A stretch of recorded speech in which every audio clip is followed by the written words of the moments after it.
Nah itu presidennya satu minggu sebelum pilpres masih bagi-bagi bansos. Kenapa nggak ditegur oleh Departemen Dalam Negeri? Kenapa nggak ditegur oleh KPK? Ya kan telat. Itu kan kita mau mengatakan, KPK mau mengatakan, Menteri Dalam Negeri mau mengatakan bansos itu punya efek terhadap keterpilihan seseorang. Nah oleh karena itulah kalau saya pribadi dorong angket. 10 tahun Anda jadi wali kota, 5 tahun jadi gubernur, 10 tahun Anda jadi presiden, 2 tahun, 9 tahun, ya. 9 tahun. Ya, Di backup habis-habisan oleh satu partai, nggak cukup. Anakmu jadi wali kota, oke. Menantumu jadi wali kota, oke. Semua hal yang berhubungan dengan keberhasilan kau nikmati sendiri, yang berhubungan dengan kegagalan pindah ke partaimu. Semua hal yang berhubungan dengan kegagalan pindah ke partai. Omnibus Law yang jelek PDI Perjuangan, bukan Pak Jokowi. Undang-undang KPK juga. Undang-undang KPK yang jelek PDI Perjuangan, bukan Pak Jokowi.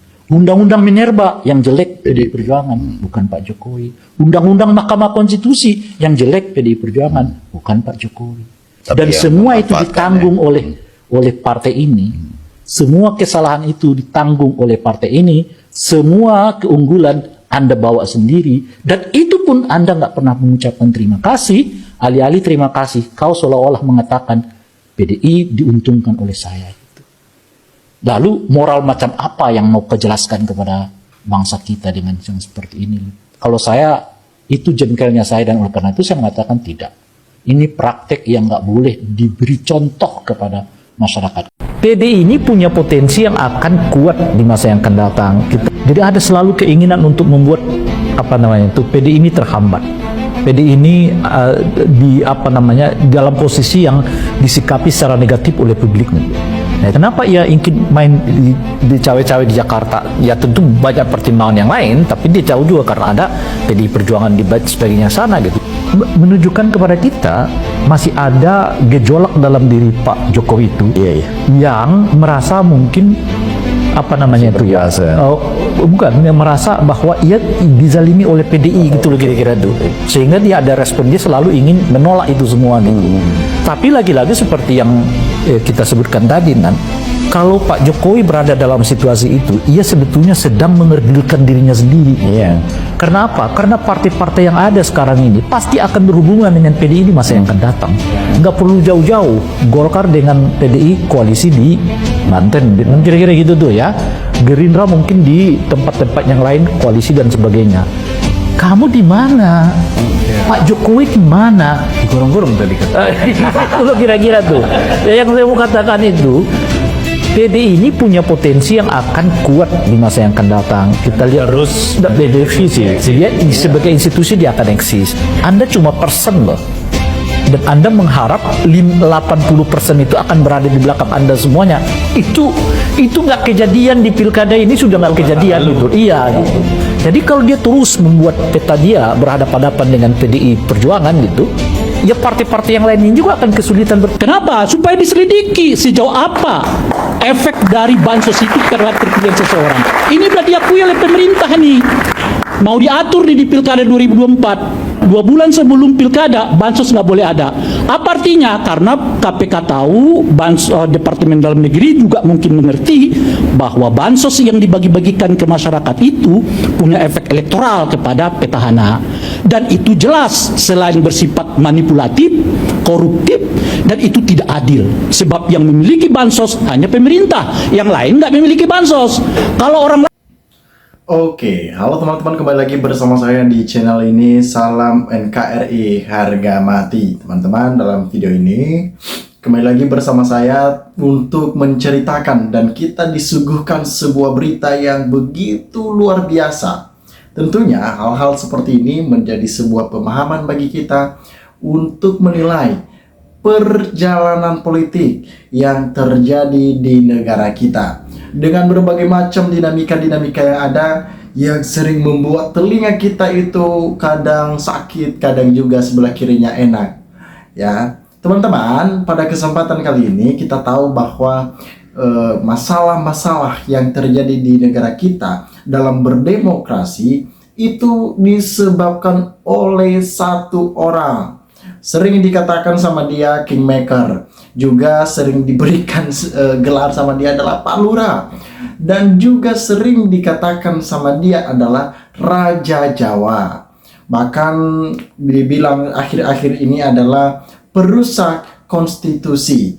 Maka dengan ini kita katakan Mulyono. Nah, pada kesempatan kali ini, bagaimana Mulyono menjalankan tugasnya di akhir masa jabatannya di kala itu Presiden Joko Widodo yang kita bangga-banggakan dari dulu, yang kita senang dari dulu. Seorang Jokowi, dia udah tahu nih, dia udah tahu masa jabatannya ini akan berakhir. Makanya mungkin dia berpikir kali ya, dia berpikir saya tidak mau menyia-nyiakan akhir masa jabatannya. Di selang beberapa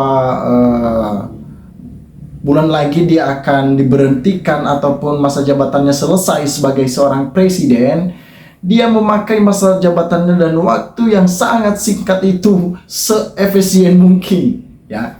Memang ini tindakan-tindakan Jokowi ini bikin kita muak, di lain sisi juga kita ketawa, seakan-akan menceritakan stand up komedi begitu ya. Nah, pada kesempatan kali ini ketika kita melihat Jokowi ikut turun langsung ke jalan, ya, ngapain dia? Ya, bukan kampanye. Katanya sih, katanya begitu, bukan kampanye, bukan juga mempromosikan anaknya Gibran. Itu katanya. Tetapi nyatanya, ya, ketika Pak Jokowi ini memframing di media sosial, dia bagi-bagi bansos dan itu uang negara. Tetapi yang lucunya, memang tidak ada lucunya dibagi-bagi bansosnya, tetapi yang di belakangnya ada spanduk Gibran mencalonkan diri sebagai calon wakil presiden.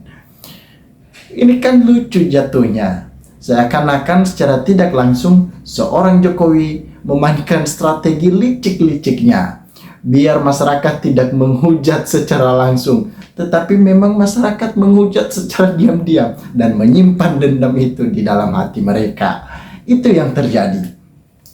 Nah, teman-teman, ketika KPK yang kita harus percayakan saat-saat ini untuk mengadili keluarga Mulyono, ya, malah KPK keok. Kenapa? KPK masih dibawa keteknya Mulyono yang seharusnya mereka itu dalam menjalankan tugas tidak tebang pilih. Mau itu saudara kah, mau itu mantan kepala negara kah, presiden sekalipun itu harus diterabas habis. Ini KPK, bos. Tetapi ketua KPK yang sekarang tidak dapat menjunjung tinggi, ya, menjunjung tinggi pekerjaannya dengan baik. Bagaimana harusnya Komisi Pemberantas Korupsi, namanya juga pemberantas, jadi dia harusnya dapat memberantas keluarga Mulyono yang memang tersangka korupsi besar, yang memakan uang bansos. Harusnya itu uang kalau dibagi-bagi ke masyarakat itu luar biasa, tetapi jangan disela-sela pada saat kampanye. Ya, mungkin sih Jokowi berpikir di kala itu, ini nanti saya bagi-baginya pada saat kampanye aja deh, begitu. Karena kalau dia bagi-bagi sebelum kampanye, itu pasti spanduknya belum ada di belakang itu. Bisa jadi begitu kan. Nah, teman-teman masyarakat Indonesia mempertanyakan hal ini. Kenapa sih Jokowi belum diadili? Apakah dia itu memang benar? Kalau ini Jokowi belum diadili, masyarakat tidak tenang dan bertanya-tanya terus, bagaimana sih pekerjaan penegak hukum kita? Kenapa mereka malah ciut nyalinya? Presiden Jokowi itu, ya, sekarang dia bukan presiden lagi, ketua partai juga bukan, penguasa juga bukan. Ya, adililah, nggak usah takut begitu. Dan ketika perbuatan Jokowi ini, mungkin menurut dia tidak akan menerima konsekuensi dari hukuman, tetapi yang lebih utama dan sudah pasti ini akan terjadi, yaitu hukum karma akan kena di keluarga Jokowi. Karma akan ditimpa keluarga Jokowi. itu karena dari perbuatan-perbuatan Jokowi yang begitu keji dan begitu luar biasa yang menghancurkan pesta demokrasi di Indonesia sehingga masyarakat sakit hati dan muak melihat tindakan Jokowi. Teman-teman, sahabat-sahabat dari Lensa Netizen, dimanapun Anda berada, silakan berikan tanggapan teman-teman di dalam kolom komentar ini sehingga kita dapat bertukar pikiran antar satu dengan yang lain lewat kolom komentar ini. Terima kasih teman-teman. NKRI harga mati.